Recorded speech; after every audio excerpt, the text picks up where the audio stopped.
Texas Football Channel on YouTube. I'm Geoff Ketchum, joined as always by Anwar Richardson. It won't be always. I mean, we'll break it up from time to time with other Orange Bloods guys as we continue this process. But as has been the case so far for the first couple of weeks, it's me and Anwar. And make sure you hit the subscribe button before we get too deep into NFL draft analysis and all of that.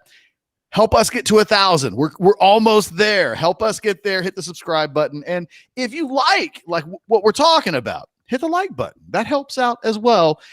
I don't even completely know how it works, but as I continue to learn the YouTube world, I will find out and come to know, oh, those likes mean all is good for this reason. So hit the like button. It would be doing us a favor. Onward. NFL draft recap. Night 1. There is the University of Texas discussion to be had. There is the Big 12 discussion to be had. And then there's just general thoughts on night 1. I kind of have some Cowboy thoughts I want to get into, but I don't know, I thought it was kind of a boring night 1. There weren't tons of fireworks. And I say that as a Cowboys fan who, saw his team trade backwards with the Eagles. And as you rarely see that, but with all due respect to that, there wasn't a whole lot last night that if you were just a casual fan, by the time we got to the 20s, it was okay, well, I don't know who knows these people. Yeah, I mean, there was some interesting things, some, suspenseful things that happened when you saw Chicago kind of make their moves to get their quarterback. I thought that was, an interesting move watching Justin Fields and that was the moment of the night, right? I would say so. For me, it was, at least. I don't know about yourself, but for me, it was.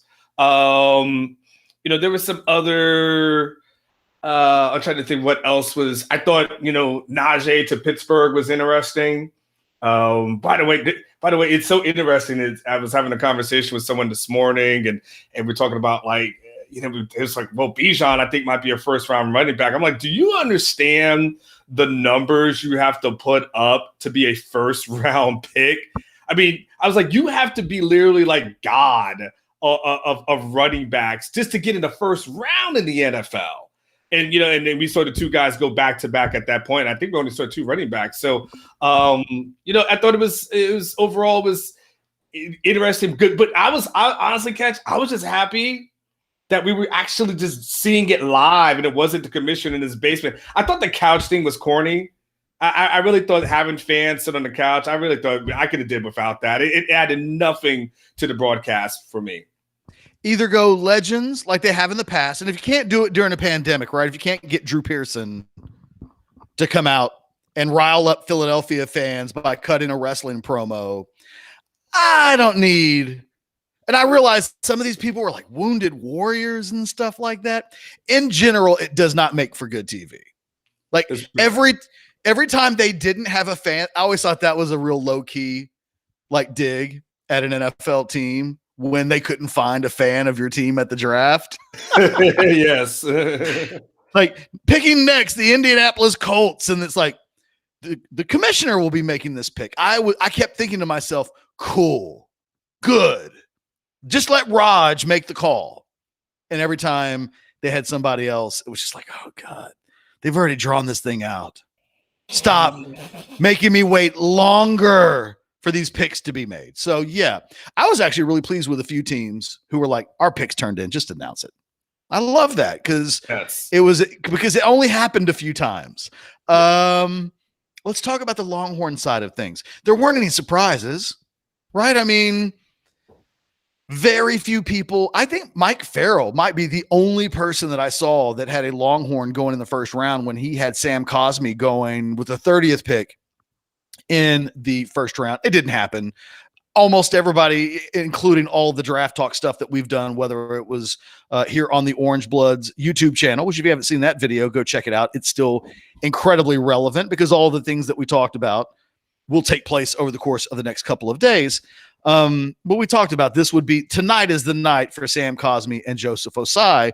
And then tomorrow likely turns into the day for the Taquan Grahams, the Caden Stearns, if that happens. I mean, Chris Browns, there are a few guys that we expect to be drafted, but fall into Sam Ehlinger, fall into a category of maybe 50-50. So we weren't surprised. And yet I felt like, in retrospect, I felt like I went into the draft like I do basketball seasons for Texas basketball. At the beginning of every season, I forget how long it's been since they've been to the Sweet 16. And then when they don't make it, like they did this year, right? They lose in the first round, and you're like, oh, damn. It really is more than a decade. Like the reality sinks in that another year has passed, and you just stuck in this purgatory of averageness. So Texas doesn't have a first round draft pick. And then all the tweets start coming out that Texas hasn't had an offensive player drafted in the first round since 2006. That's probably, there's this streak of not having a first round pick at all, which goes back to Malcolm Brown, but the streak of no offensive players drafted in the first round. This was a school that went Leonard Davis, Mike Williams, Cedric Benson, Roy Williams. They were cranking out for Vince Young.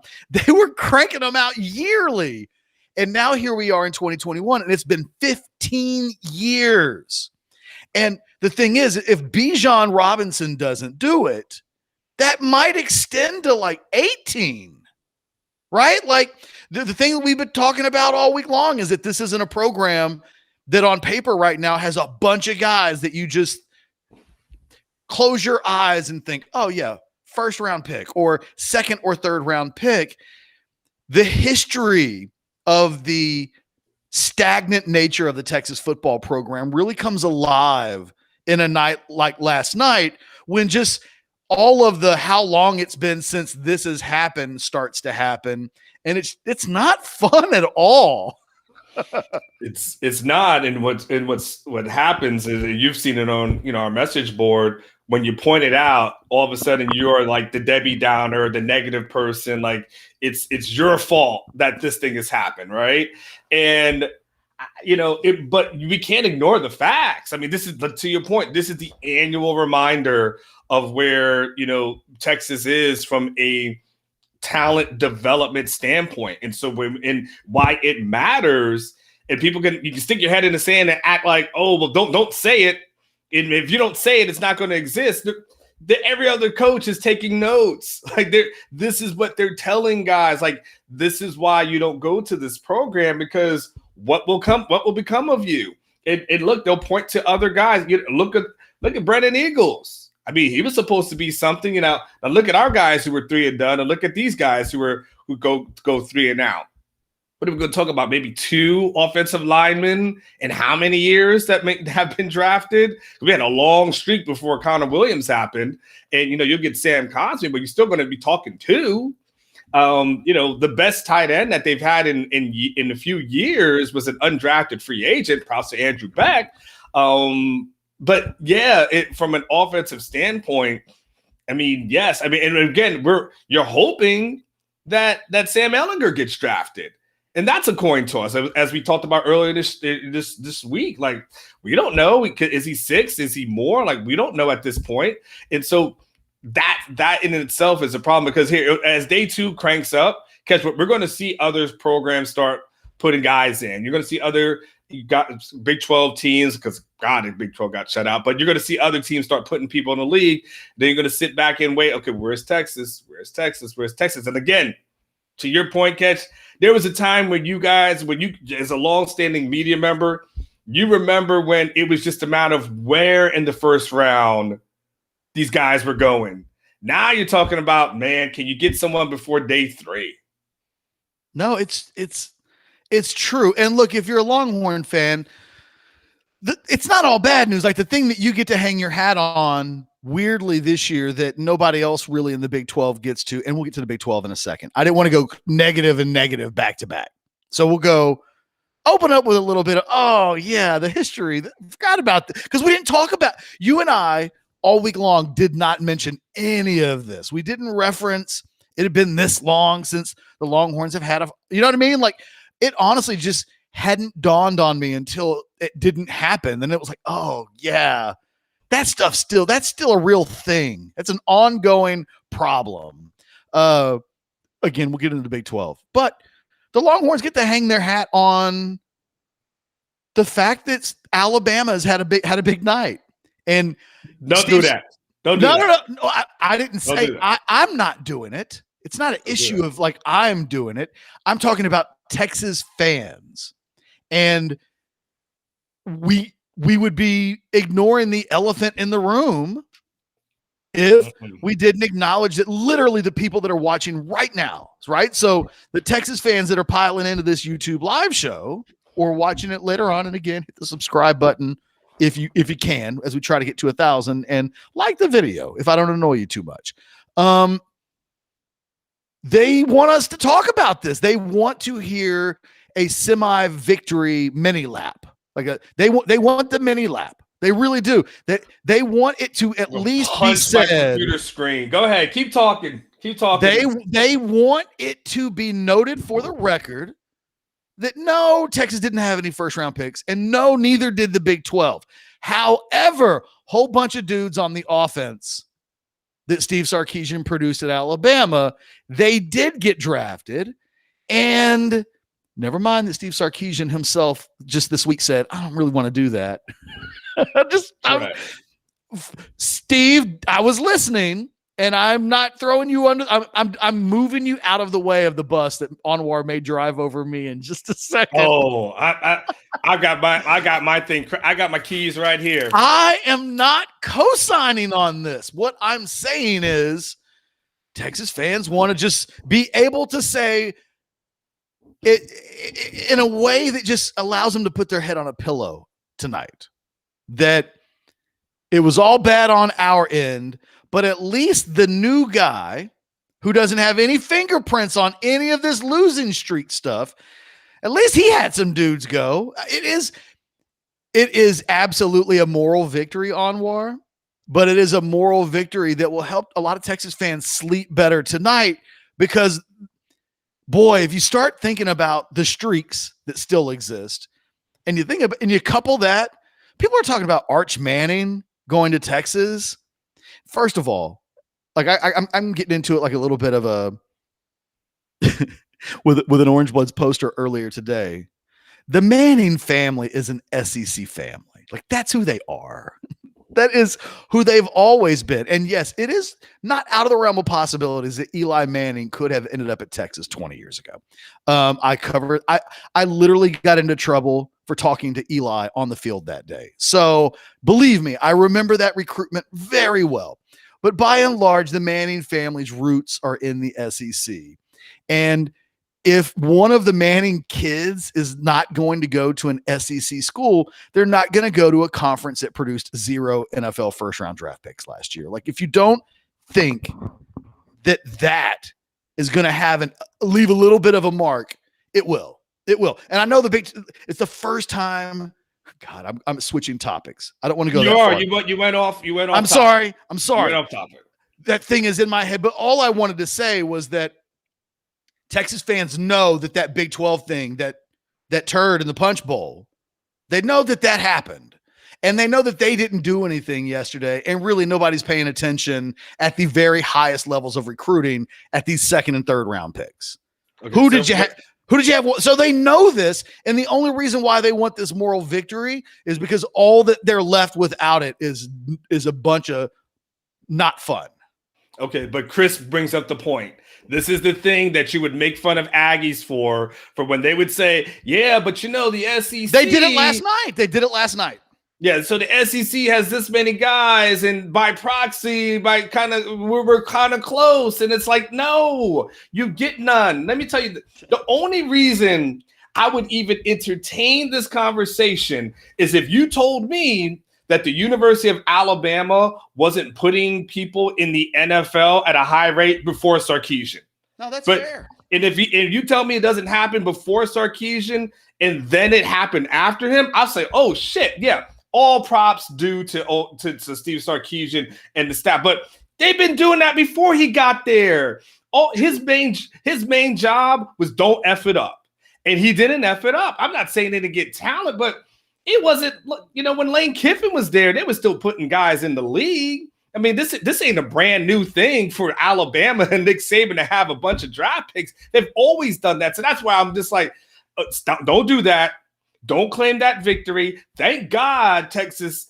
I was waiting for the Texas media department to put out some graphics that start talking about, all the Alabama picks. Like we talked they about. Read the room correctly. I give them credit. I nitpick them a lot. They got that right. That would have gone over like a lead balloon. Correct. So now, look, we talked about Tom Herman and the guys that he coached at Ohio State. And we gave him a whole lot of credit for, look what he had Ezekiel Elliott and he had Cardell Jones and he had, all those quarterbacks that he had there. And right. I mean, it turned out Urban Meyer was most important. And then we said Urban Meyer was pretty damn good, right? That's what we said, right? Urban Meyer is pretty damn good. And so that's my thing. It doesn't mean Steve Sarkisian didn't do a great job while he was there. It doesn't mean he didn't help these guys and recruit well or at least help develop them and all that. All that things is true. But do we think all of a sudden Bama's going to have a drop-off when it comes to putting guys in the league or having talent next year? I mean, do we think like Bama's going to go through a rebuild without him? Like, I got to hold off on that, a little bit and say he's got to work with the talent that he has here. And that to me is going to be like the big difference. So doesn't take anything away from him, but don't put that trophy on your like this. Don't put that on the shelf. Says the man with trophies behind us. What are the trophies? What are the trophies? These are my fantasy football belts. So they are real trophies. They are, yeah. I haven't won them in your league, but prior to this is all for fantasy right there. I will make you a belt. How much do they cost? Like, let me know. I don't want to spend like $400 on it. It was like maybe like $120 or something like that. You win our league? Because look, if I win, it's been a long time since I've won our league. Like it's so long ago, I don't even talk about it anymore. That when one of us win the league next time, we'll do another belt. That way you can have 3 belts or 4 belts or one more. I don't have any more. I would have to get a whole new cabinet thing display here because I'm kind of running out. So that's all right. We'll get you a bigger display. That's part of getting older. You get bigger displays. Okay. Look, so we've discussed the moral victory angle. I just wanted to note it for the record because if we didn't, Anwar, people on Orange Bloods would be like, they're just being negative. They didn't even talk about the fact that Coach Flood put Alex Leatherwood into the NFL. Like he's putting linemen in the league. And for the record, we mentioned it. And you can go as high with that as you want to. But I think Anwar makes an excellent point. You don't get to be mad at Billy Lucci for tweeting about SEC first-round draft picks last night because he's promoting that conference if you're trying to piggyback the Bama, draft load. Like if you want to do that, okay, but don't shame someone else for doing the exact same thing because y'all are both y'all are like freeloaders a little bit. You're just piggybacking on what is ultimately someone else's success. And, if Texas even had one, if Cosme goes in the first round, the headline is Texas ends the streak. And now they've got this other guy who's been put. Then you can kind of get away with that more often if you have something to go, if that's not the only thing that you're lining up. Yeah. So let's talk about the Big 12 for a moment. The Big 12 has obviously had much, much, much bigger nights on the NFL draft stage than it had last night. Last night, it had the worst night. It's the first time in the history of the league. Someone said since 2006, when the Big East didn't produce a first-round pick. But if you take the Big East after they had lost their big teams, it's the only time in the history of the Big 12 that the conference hasn't produced a first-round draft pick. This is bad timing. Bad timing. If that kind of fact is going to exist, you'd rather that thing be 2003. It's like, oh, well, yeah, historically, that did happen once. The wants to be now, that's not problematic for most of the Big 12 Anwar. It won't matter to Kansas State. It won't matter to Kansas or Iowa State. To Oklahoma and Texas, though, And Oklahoma will be able to say, well, look, we got a bunch of dudes coming out next year, and look at how many that we've had in previous years. Like, they can speak for themselves. Texas really needed the Big 12 to lift it up a little bit last night, and that the Texas thing still exists. And now the Big 12 just had this historically bad year that I do believe, I won't even say specific recruits. I brought up Arch Manning.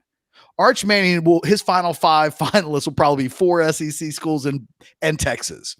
All 4 of those schools will point to something like this, and they'll just snicker about it. They'll be like, you're going to choose us over the school that hasn't produced a first-round draft pick in 15 years, and next year it'll be 16, right? So in reality, go ahead and add the year, because it'll still be 2006, and if Texas is going to end it, it would have to be in 2022. So really the streak is at 16. So you're going to go to a school that hasn't produced a first-round draft pick on offense in 16 years and plays in a league that didn't have any first-round picks at all last year. Like, that is a very easy recruiting tool that every school that's not in the Big 12 will use against Texas. And Texas fans can argue that type of thing doesn't have an impact. It makes Texas feel small. Look, I'll break down the numbers in a second. It has an impact. When you have, Catch, a legacy family in the Brockermeyers who say, you know what, we're good on that. I mean, Sarkisian said something in the recruiting process about this is why you don't go to Texas. This is why you need to come to Alabama. I mean, he knows. He used that line. He used it. Yes. He did. Like, I know he's part, he's kinfolk now, but at one point he wasn't kinfolk. And he brought those stats to them to get a family that had to literally walk past UT stuff in their house to go to Bama. So, that's been used against it. This is the stats, okay? They still got family on the team, Anwar. Yes. So, I mean, here it is. In the first round, seven players from the Big Ten went in the first round. Now, everyone always wants to say it's just Bama and then holding up the SEC. Well, 6 players from Bama were drafted in the first round, and 6 other SEC players were drafted. So that's 12 overall. Okay, so it's not just Bama. 6 from the ACC, 3 from the Pac-12, 2 from the AAC, 1 from an FBS independent school, and 1 from the Mountain Valley Conference. I'm telling you, that those numbers don't hurt Oklahoma that much. No. They can show off all the they can just say quarterback names. Heisman's and quarterbacks. They've had dudes go number 1 like back-to-back years. They're fine. And they can also say six straight. Correct. Big 12 championships. And the rest of the schools in the Big 12 don't recruit at a high enough level that it even matters. Correct. This hurts Texas and Texas alone. Like, literally, there will be an impact of that. And it's hard to quantify. I can't point to a guy that they're ever going to, like, I can't say specifically this guy now won't come to Texas because of that. But it's a big little thing. And Texas is trying to change its perception and image. When kids like the Brockermeyer family said last year, we want to wait and see, do it on the field this year, and then we'll consider you. That's part of what Texas is fighting against. It's fighting against this history now that has them painted as something other than a national power.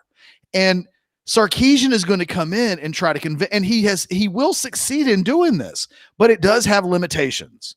How much Herman did it, Charlie did it, but the shelf life, it really is a true honeymoon on some level. And the honeymoons get shorter and shorter with every new coach. You have to prove immediately that you're going to be what you're trying to sell me, because my eyeballs tell me something different. And I think that in recruiting, and Texas, it seems like we have this conversation every year, right? Like, oh man, this is not going to help in recruiting. And here we are again. I think the big, because you can say, this was my reaction last night. I was like, man, the Big 12 didn't have anybody drafted in the first round. And then people were like, yeah, but they went 5-0 in bowl games.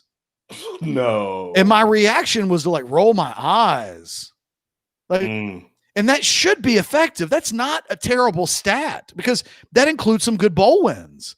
But to like recruits, high-level elite recruits care about this kind of stuff. Yes. And, you know, I don't have a good answer today. If you can do what Texas fans are trying to do, which is say, look at what Sark and these coaches did at Alabama.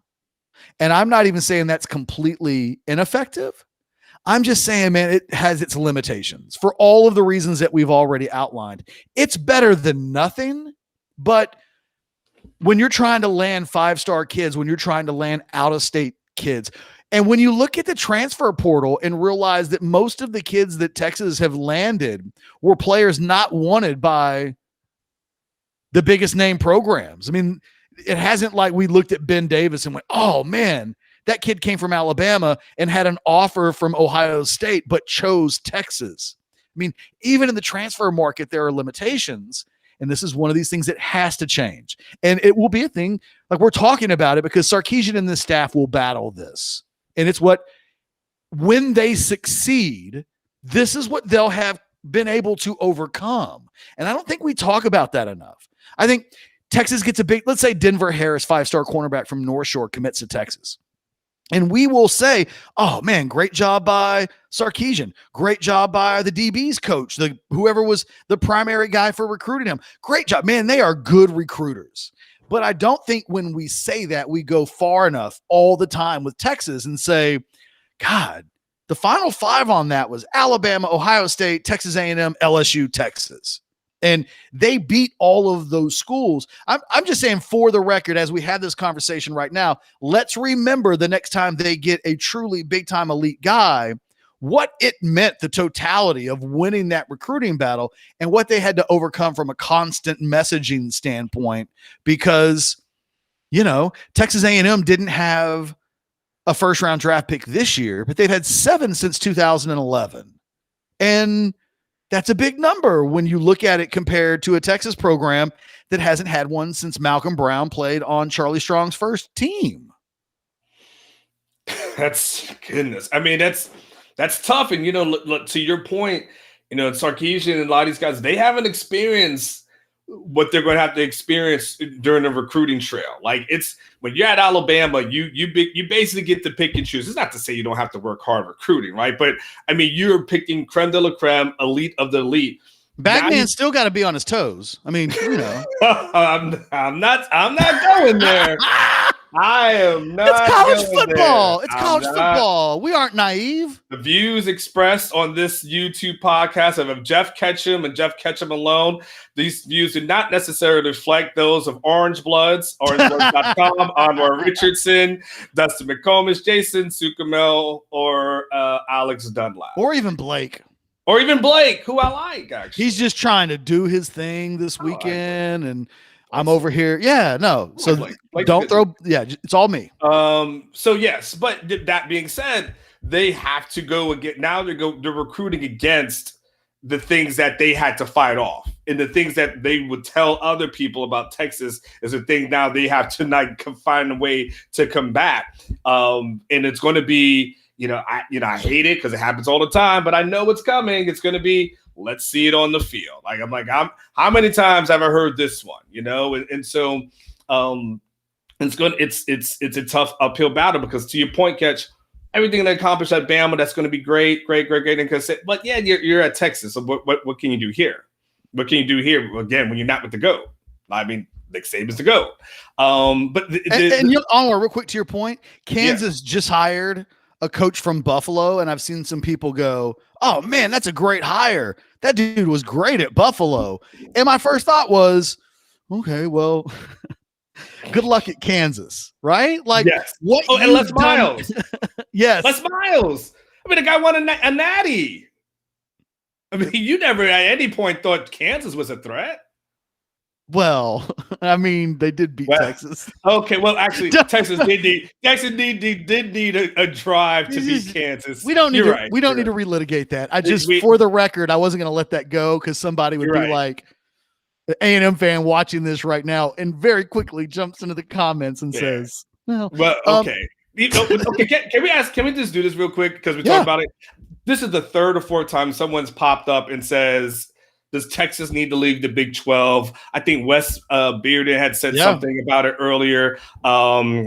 There's someone else who had said it. Damn it.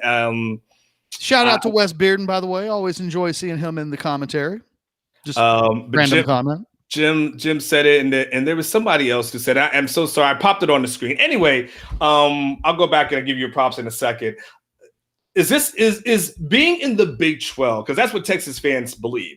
Being in the Big 12 is the big detriment to the program. If they were somewhere else, like in the SEC or out west, that this all would just kind of alleviate itself or work itself out. Do you believe that? Here's what I believe. I believe that when the University of Texas decision makers decided to stay in the Big 12, that the weakness of the Big 12 is why they made the decision. The shape of the league as it currently stands is what they bought into. They bought into the idea that, look, we're Texas, so we'll win our 10 games every year because we're better than everybody and we can out-talent everybody. And then when it gets into a you-know-what measuring contest, we're the University of Texas, and we'll get that tiebreaker. We'll get that benefit of the doubt. That's what they thought when the original decision has been made. And you know what's wrong? You know what's sad? They weren't wrong. And the league has been incredibly winnable the last few years. But Texas hasn't even, forget about Oklahoma, Texas hasn't been good enough to even be the second best team. But DeLoss Dodds and company, the guys that made that decision, the thing they were right about was that a poor league should make it an easier league for us to win. And we'll take 11-1 and 12-0 and arguing about our place than going someplace where we have to really fight for it. And that's not the entire conversation. That's not all that went into the thought process, but that's how they viewed the Big 12. They viewed the Big 12 as a patsy that they could bully around on almost every point ever important to the conference, which is if they go to an SEC or a Big 10, they're sharing clout with a lot of schools and their power means less. I mean, even now they still have like all of the power, and then Oklahoma comes second. Everybody else just doesn't really matter on a really big topic. So they wanted to have all the juice behind the scenes, and they wanted it to be easy for Texas to win Big 12 championships in football. Everything that they've wanted has been there for the most part. The team just hasn't been good enough to do what they were taking for granted when they made that decision. This is what they want. They want the Big 12. They probably want the Big 12 to have a couple of first-round draft picks outside of Texas in a world where they just assume they're getting like 3 guys a year. They don't want the Big 12 to get shut out every year, but like they're counting on this league not performing on the level of the Big 10 and the SEC. That's what they chose. So do I think Texas should leave the Big 12? Yeah. I mean, I've been on the front foot on that since before Texas A&M left for the SEC. Before Nebraska, I was a very big idea guy with Texas and what it should do. It hasn't done any of that. But this is what they wanted, Anwar. This is what they chose. It is a self-fulfilling prophecy. All of the things that everybody else has done, they got right. What they miscalculated was that they would suck for a decade. And then the conference's lack of weight would be an add-on pressure. They just assumed they'd always be able to avoid that albatross. They never thought their own production would be an albatross and that another albatross would be added to their albatross so that they had albatrosses. So basically, yeah, because now if you can't win the shitty league that you kind of helped to create, then it doesn't look good. It's like, it reminds me of boxing a lot of times, Catch, where these champions, and they get some of these guys who are just kind of drifters, and it's like that's supposed to be the tune-up fight before the big fight, and that's the fight that they end up losing. Yeah, and you're like, what the hell just happened? Yeah, like this is my tune-up fight, and then all of a sudden you're like, oh, like did that happen, right? Because sometimes styles make fights, and yes, I guess they didn't plan on Gary Patterson getting up every year for one particular game, or Mike Gundy having success over Texas for a decade, or the rise of Baylor, under Bryles, and you can use all your little adjectives there since you already went with the bag man. Actually, don't use any adjectives there. That felt like a dare. No, like please don't. I know you'll do that. Did you just double dog dare? No, okay. You're the wrong one to dare. And so yes, and now all of a sudden, like to everyone's point, now Texas is in this place where there aren't really great elite games on the schedule. Like there are very few the out of conference games are the ones you get excited about, but for the most part, you're really good. When you're really good, you can make the games interesting. That's true. 8-0 Texas taking on Kansas. I mean, if you're ranked in the top 10, you play that game, you still get on Sports Center, and that's what they didn't miscalculate what they wanted and are getting out of the Big 12. They didn't. They didn't realize they were literally Mike Tyson at the time that they were fighting Buster Douglas. Mike didn't realize, we didn't realize even in that loss that, we'll look at the rest of his career. He's past his prime, right? Yeah. We never thought to ourselves, he'll never get back on the block and regain his greatness, because we'd seen other heavyweights do it. We never realized, this is the beginning of the actual end. And he may win the belt again, but it won't ever be the same. And it's actually going to get a lot worse. That Buster Douglas loss wasn't the worst part of what happened to his boxing career. And I think that's what, to be fair to the decision makers at the time, they're making this decision at a moment in history when Texas wasn't just putting out first round picks on offense, but that they were cranking out top 5 picks every year on offense, and that they had won 10 consecutive games for a decade plus, and it just looked easy. And I think moving forward, Texas decision makers will forever know this isn't easy, that 3 coaches failed, that they've had to hire a 4th coach, that they've had to do all these buyouts, that the Big 12, by the way, this is also what can happen when you're in a bad league. You can just get bad. And that's what Texas has been. Because Anwar, you and I wouldn't watch any of the Texas teams we've watched in the Big 12 since you've been here. And we wouldn't say, would have liked to have seen that team in the SEC West for a year. I'd like to see how they do. Like, no, they have not been good enough where we've been like, who we should see them play? I want to see them play LSU and Alabama and Auburn and even Texas A&M. There have been too many years when the idea of a Texas, this year was a good example. It was like, I don't know that you want Texas in that bowl game. It's not a good enough situation to risk losing that game. You wouldn't want that Texas team that finished 19th. You wouldn't want to risk that against an A&M team that looked a little better on paper potentially. So, Sarkisian has a massive job in front of him. Ultimately, that's the moral of a lot of what we've talked about. And don't pretend otherwise. Do not think this is an easy process. It won't be. I'll jump in a second, but the Wayne Stockport, I asked a really good question, because I actually know a few people who are Nebraska fans. How similar have the last 10 years been between Texas and Nebraska, in your opinion, Catch? I mean, they're nationally irrelevant. So Texas probably a little. I mean, Nebraska's had some bad years. They have. So those 2 schools and their situations, I'll tell you why they're wildly different. And I think Wayne will appreciate this, or any Nebraska fan watching this.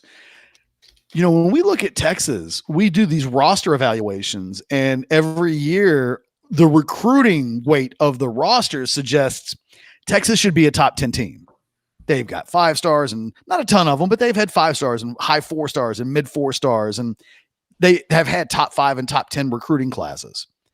Nebraska doesn't have the natural resources to recruit anywhere on the level of Texas. So when we say how different or how similar have the last 10 years been, I think Nebraska, sadly, is finding out where their expectations should be are way down for a litany of reasons. Texas's have stayed sky high, and you can argue that their expectations should similarly drop based on what we've seen. But they keep looking at the roster, and it feels like Texas has wasted talent. It feels like when you look at what Texas has, when we look at Tom Herman, these should be his guys coming out into the NFL draft. They are his guys. This would be year 5 under Herman if he still had the job. These are his top 5 classes that aren't producing NFL first-round draft picks. If we'd said that 3 or 4 years ago, like after the 2018, 2019 recruiting classes, hey, by the way, ain't no first-round draft picks in this group, we'd be going, oh, that's really a problem. And it has turned out to be. In the end, Tom Herman has, unlike Charlie Strong, had just a little bit long. He got to see out his senior class. And now we got to see these guys go pro, and it's nobody going pro early and nobody going pro really after their senior years with a ton of significance.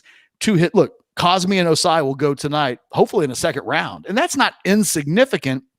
It's just, it's like if you try to tell me that I'm not a good basketball player, Anwar, and I'm like, no, man, like 20 years ago, I used to play park. I used to play park ball against like all the UT players. That's not the way to convince a person. You know what I mean? Like if your example is so extreme that, it takes a real leap to then go from point A to point B, I think that that's kind of where we are. Let's talk about some general NFL talk for a little bit. Just depress. We have depressed each other in talking about both the Big 12. I mean, honestly, if I was Wes Bearden, I would throw myself off of a bridge listening to this. So let's talk about the league as a whole. Okay. Of the 5, we have to start with the quarterbacks.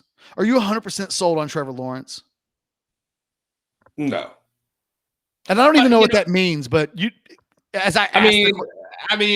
I guess if Jackson pours in the resources to be successful, I guess so. But Trevor Lawrence, came out like a, bolt of lightning. I don't think he finished that way. I think he was still very good. He was obviously highly recruited coming out, him and Justin Fields. So, but it's hard for me to honestly look at any quarterback, to be fair, in this class, Catch, and I can just 100% to slam it on the table, guaranteed. It is not well, I guess it kind of is, but Trevor Lawrence is in Jacksonville. Like, what does that look like? Zach Wilson is with the Jets. How many picks have the Jets messed up throughout the years? So you're telling me like this is going to be different. Trey Lance, North Dakota State. Yes, you'll be sitting. We fully understand why. You'll be sitting there in San Francisco. Justin Fields goes to Chicago, and that's like going to the Jets if you're a quarterback. Yeah, it's nothing to be excited about. If you're Justin Fields, you're like, oh, okay. And then Mac Jones has to go into a situation where first of all, I don't know how it looks with New England because Cam is still trying to eat. Cam's still trying to get a major contract. So I don't know if Cam is going to say, let me take you under my wings and teach you everything so you can potentially take my job. I don't know how that's going to go. And so, and then you still got the Belichick thing and all that kind of pressure. So I don't know what that looks like for Mac Jones. So it's hard for me to say 100% because look, especially with Mac Jones, he had a lot of talent that in Alabama, and really when you get outside of what Randy Moss with New England, Catch, and maybe Julie Edelman, it ain't like New England's going out there and has a reputation for going out and get a bunch of receivers, a bunch of talent around you. I mean, they had Grunk, right? I mean, but that's a draft pick, right? So that's the thing. Like, can he work? Tom Brady made everybody look good. That was the running joke. Like, you take the guy out the stands. But if New England kind of still goes with the same approach, is Mac Jones that good enough? I don't know. I think 4 of the 5 are going to be busts. I like Justin Fields. I hate him in Chicago. Yeah. I think Trevor Lawrence is going to be really good, but I don't think he's ever going to be elite. I think I don't know. I can't put my finger on it. I don't know what it is, but I've always had a little bit of a doubt about him. And not that he's not really freaking good, but top 5 quarterback in the NFL. Like, I don't know that I don't feel that. And I can't quite quantify that, but it's how I feel. And the other guys, one guy goes to the Jets. Nope. Another guy, goes to the Bears. Mac Jones. I'm not feeling that anywhere. And I don't know how to feel about the kid that the 49ers took. And Austin FC's like, I love Fields in Chicago. Chicago's really never had good quarterback play for 50 years for a whole lot of reasons. And betting on Justin Fields, if Justin Fields does it, it'll be like when I say, hey, when Sark gets the next 5-star commitment and we talk about, oh, he's a great recruiter. Don't just say that. Talk about like how hard it was. If Justin Fields goes to Chicago, let's not, and like tears it up. Let's not say, my God, Justin Fields is an amazing player. Make sure we talk it out. Like, he's done something that nobody else has ever done, ever. You got to go back. I don't know who you go back to. It's in the modern history of the game. They have not had anything close to elite quarterback play. I mean, it would be the equivalent catch of Deshaun Watson coming to Houston. And now all of a sudden you have like a bona fide star at quarterback when you think of kind of the average quarterback play that they had pretty much throughout the history of that franchise. Like that. We got to talk about it. Okay. Let's talk about the Cowboys. Okay. I love Michael Parsons. And I don't know if he's the best guy, because it's like drafting a running back, drafting a linebacker. If he doesn't rush the passer, you can argue the merits of whether or not you're getting first round true value with your top 10-ish pick. But I think Michael Parsons was going into the draft. I thought he was one of the top 3 players in this draft. And I had been looking at the draft board thinking that he was going to go to the Giants. And I just kept thinking, that's going to suck to play that guy twice a year. Like, he's good. And then a guy that I would say he's good, as I'm preparing that he go to a division rival, that he ends up on the Cowboys. Like, I don't know what they do with the rest of their draft, but I think we'll look back and go, they got a really good player at 12 in Michael Parsons. And it made me feel a lot better about the fact that they didn't get one of the top 2 cornerbacks, which was easily considered the single biggest need. But if those 2 guys are gone and you're picking at 12 and you can come away with a guy that I think is a top 3 player in the entire draft, regardless of position, it's hard for me to be too disappointed as a Dallas fan today. No, I mean that to get a linebacker of that caliber from where they are, when you consider that. I mean, I you still got Jalen Smith in there, and then you're kind of still like trying to figure out what that looks like. And you don't really have you have Van Der Esch in the room. There's not a ton of great linebackers that are there. Sean Lee retired, if I'm correct. So this definitely helps to fortify that. So I think it was a great pick by Dallas. I think he's a guy that you look at, you just question like how many Pro Bowls can he make? Because you definitely look at him and say that guy's a Pro Bowler. It's just a matter, does he make 3 in his career? Does he, does it go more than that? But that to me is a guy that you look at year in and year out, like he's going to be there. Now let me ask you a question though. Yeah. Staying with there, because you're a huge Cowboys fan, you got to face Devontae Smith twice a year in Philadelphia? Does it give you any kind of I don't really like that kind of feeling. Yeah, a little bit. Okay. I mean, he's good. I do have some concerns about him and his body, though. I mean, he's such a little guy. It's weird. I love him as a college player, but I know why an NFL team I know why there were a couple of receivers that went ahead of him, because it's hard to look at a dude who's 160. You know better. Yeah. 160-pound dude in that league. Like, it takes a rare dude. And the wide receiver position is one that produces busts all the time. Yes. I mean, it feels like there are less and less of them. It does feel like that we've had more, even just look at last year, like the first round dudes were hitting big, but it's still a situation where, I think in general, I had pause with first round. No, it didn't freak me out.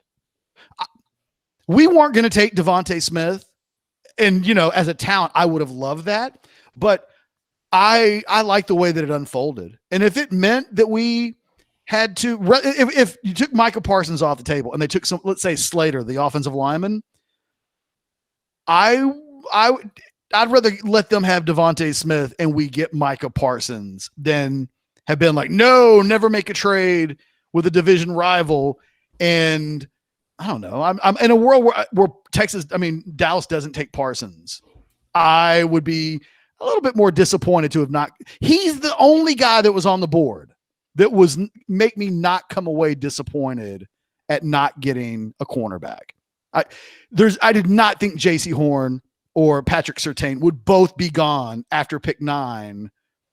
If Parsons had been drafted before that, I don't know, unless you're getting that big offensive lineman from Oregon, Sewell, like unless you're getting the best guy that people think can be an all-pro, that was the only guy left other than some wide receivers that I really liked. Do you know anything, and I just got to be honest, did you know anything about this Peyton Turner defensive end that came out of Houston? Did you do anything with him as far as following recruiting wise? Oh, God, no. Okay. I mean, nobody did. If I looked at it last night, I don't think he had another Division I offer. Wow. Okay. Yeah. That's impressive. So the University of Houston over the last how many years, how many defensive linemen have they put in the league? Like, was it 2 over the last 4 years? Yeah. Is that my number there? I think so.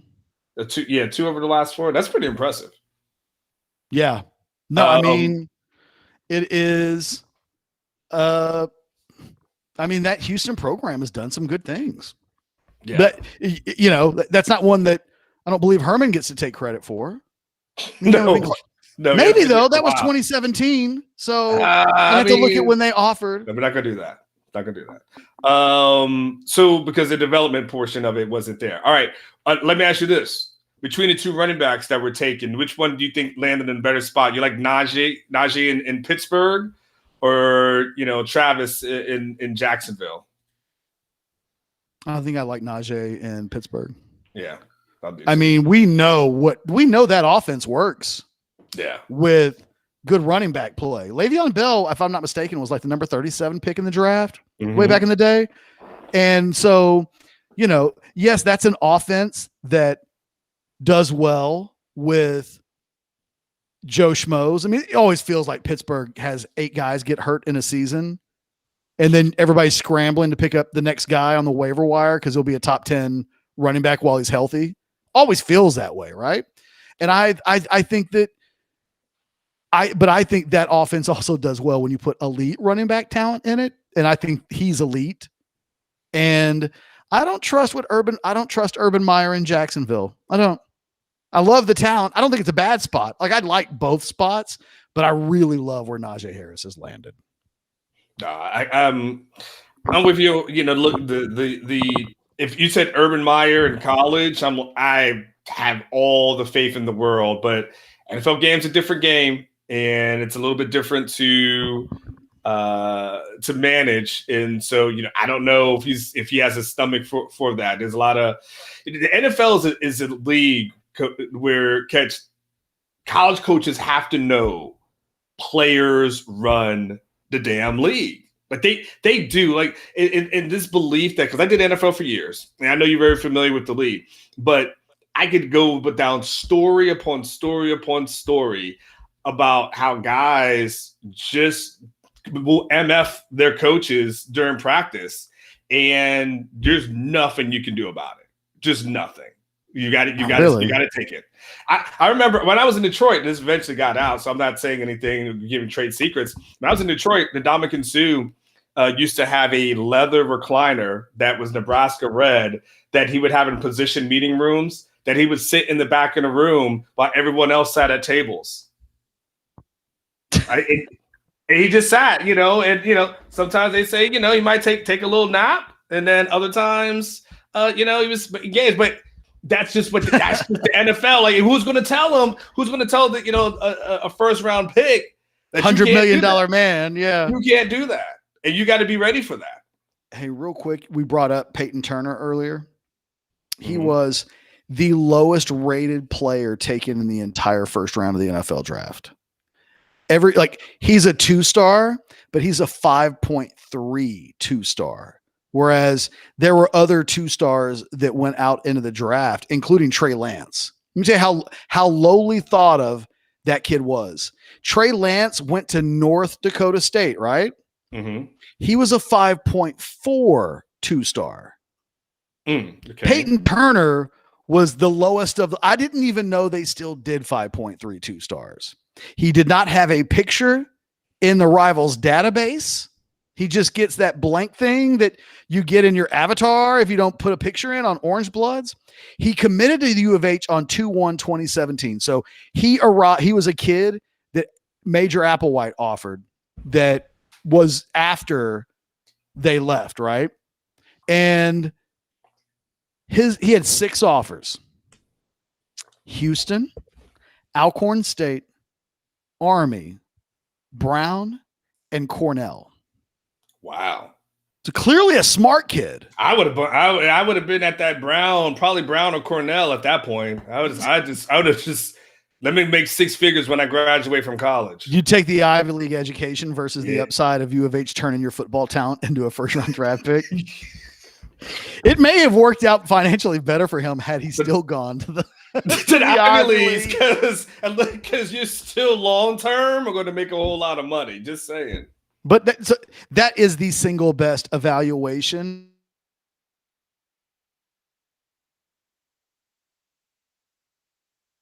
That I remotely had my attention on. I've done this before where there have been guys that were 2-star picks, 2-star players that went to schools that I had in my top 100 or whatever, and they ended up making the league. And you're like, I was really high on that. No. Peyton Turner was not on my radar. If he'd been on my radar at all, he'd have been a 5.4 2-star. Any 2-star that I would have known, Rivals would have rated the same way they rated Trey Lance. This dude got the ultimate disrespect of being a 5.3 2-star. And while I'm talking, I'm actually going to go look and see how many Rivals 5.3 2-stars even got rated that year, because it's a wildly low grade in the modern era of Rivals. It's when I saw that last night, I was like, really? And that it happened was kind of crazy to me. So, I mean, it's almost like being a 1-star kid. So while I'll filibuster while you look it up, right? So for you guys who don't know, if you haven't signed up for orangebloods.com, make sure you do that. One of the things that you can always depend on in Orange Bloods, you can set your clock to or calendar to, is that Ketch and I are going to have post-draft stories. But the thing I always know that Ketch is going to do, I promise you this, and anyone's on Orange Bloods knows, on Sunday, Ketch is going to break down 5-stars. And he's going to go into this math on the percentage of 5-stars that hit and made our first-round picks, second-round picks, third-round picks. And he's going to show that the majority of these guys in a certain class go this. He's going to go full nerd. And if you are a numbers person, like you really get into like the numbers and the analytics of recruiting or anything in life, you will actually really enjoy his breakdown. You got to take a second now. I've learned very quickly, like Anwar can't have a couple of cocktails and try to read Ketch's column post draft on a Sunday night, because I get a little bit lost. But if on a Monday morning when I wake up, I definitely comprehend it. Get ready. Maybe we even do something where we allow him to break it down in a way that makes sense to everyone. I've made it easier. I have made it easier.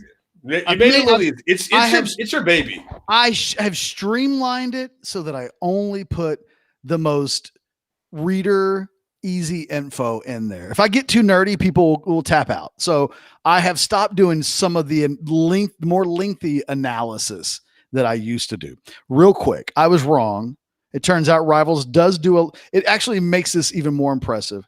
He was among the lowest rate, he was in a pool of guys that rank are regarded as the 1,300 guys that were 5.3 or 5.2, which makes them the worst of the guys that were rated in his recruiting class. He was like a 1 in 1,300. Like the statistical math of like what it is that he pulled himself out of is pretty remarkable. Like I said, great evaluation. And had it not been for him, I think it'd have been a disappointing year for Texas in the draft in the first round. Normally, Texas has like 5 or 6 guys. This year, it was 2. It was a 5-star and Jalen Waddle. It was a mid 3-star, and then this kid towards the end of the round. So all you had in the draft was Waddle, Rashawn Slater, and Peyton Turner, and that's a 5-star, a mid 3-star, and a low 2-star. It's not, and it will change in the second round because I can rattle off a half dozen guys from the state of Texas expected to go in that round, but not the best first round for the state of Texas, as evidenced by the fact that Texas didn't have a guy, A&M didn't have a guy, TCU didn't have a guy, like all of the schools that you would expect, Baylor, those schools didn't produce this year, and that's how you end up sometimes in a year where a lot of the Baron Brownings and the Walker Littles of the world don't quite make the first round. They fall into the second round. That's how that happens. So what we're going to do, Ketch, I mean, we've always done a day 1 analysis. So if we've done day 1, that means we got to do day 2 and day 3. Are we going to do day 2 tonight? Because day 3 is going to start so early on Saturday. It's going to start at noon. So if we do analysis at 10 o'clock. Here's the thing. I might be up. I might, when I say up, like I'll be awake, but I'm saying I might be down for it. I'm not saying no, but I also think yes. But I also think we could do it Saturday morning, and we wouldn't lose much. Like I think people are going to be watching the second round wrap up video for weeks and months. The draft stuff has a longer shelf life than if we were doing a wrap up of the 13th day in practice for Texas. Well, so all I can tell you is Saturday morning, you're going to have kids running around, and I'm going to have kids running around. So put that on your radar as well. Well, my kids are. I got that on lockdown. I got it. My 3-year-old ain't on lockdown. I'm just going to let you know. Well, my kids are 7. They're not 3. I'm just letting you know it's going to be an entertaining video if we shoot it tomorrow morning. I can make no promises. I'm down for tonight. I'll do it tonight. You want me to say yes for tonight? Listen. I may have had a couple, and I may not be. I may be really down for tonight. Right, exactly. It's up to you. We'll figure it out. Either way, there's a chance. Either way. You're telling me there's a chance. I'm telling you there's a chance. Okay. There's a chance. There's a chance we may go live tonight, and if not, there's a chance we'll just film sometime in the morning with my 3-year-old running in the background, and it just is what it is at that point. All right, look, if you haven't done it yet, hit the subscribe button. We would greatly appreciate it. We are creeping up on 1,000 subscribers, like in our first week plus of doing this. Like the video too. We'd like that too. That would be awesome. If you like the video enough that you could just click that. Don't hit the one that's upside down, by the way. Hit the one pointing up. Don't do that thing with the gladiator. Don't be like, all right, Ketch, I got you. Don't do that. Don't do that. But if you like it, click the thumbs up, and we will do this again next time, like maybe in a few hours after the round 2 of the NFL draft.